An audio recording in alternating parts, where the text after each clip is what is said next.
Michelle Obama is loving her laid-back lifestyle since leaving the White House more than 2 years ago. Now they can actually enjoy alone time away from their kids in the public, but she admits that her marriage to Barack struggled, and they went to couples counseling. She told People magazine, quote, "Because we're role models, it's important for us to be honest and say if you're in a marriage and there are times you want to leave, that's normal, because I felt that way."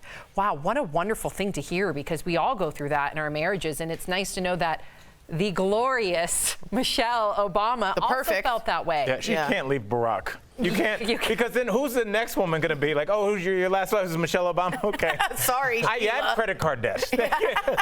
And why do you think people frown upon marriage counseling? I think because of Facebook, because social media, because of what their neighbors are going to say. I don't think it's a big deal to go to to counseling. I think it helps you sharpen your tools. And I know I was on this show, Marriage Boot Camp. I know it sounds silly, it's a reality show, but there are actual counselors in there, and we took something away from the show, me and my wife. What'd you learn? Why? We just learned how to communicate a lot better. We went in there, they found a problem in us, and we didn't even know that we had, and we communicate better now. So even if it's like, hey, let's use our tools, it's diffusing that situation that we're fighting about. Because you're on the same team all of a sudden. Yes, yeah. And we're using it. Yeah, so it's just, we went on the show and people are like, why'd you do that? Do you have a problem with your marriage? No, of course not. But it's always good to have those tools in your pocket in case those situations come up. If the Obamas are having some sort of disagreement, they're obviously both going to disagree. Get a third party to help you walk you through that situation. It's not a bad thing. It's a good thing. No marriage is flawless. Absolutely Give me not. a break. And good for her for shattering that.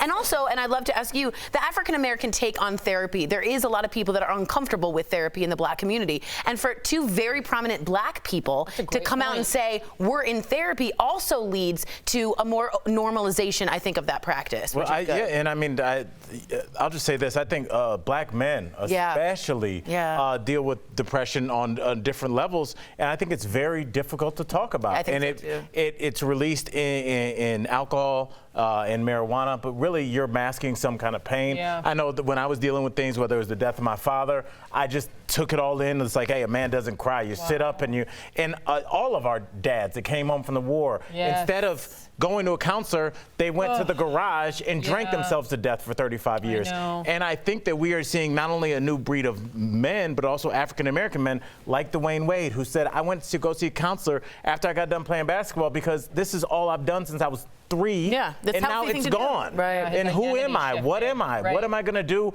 with the next 60 years of my life? So I think just removing the stigma from that, not only for black men and black folks, but for everybody. Beautifully said. Good thing.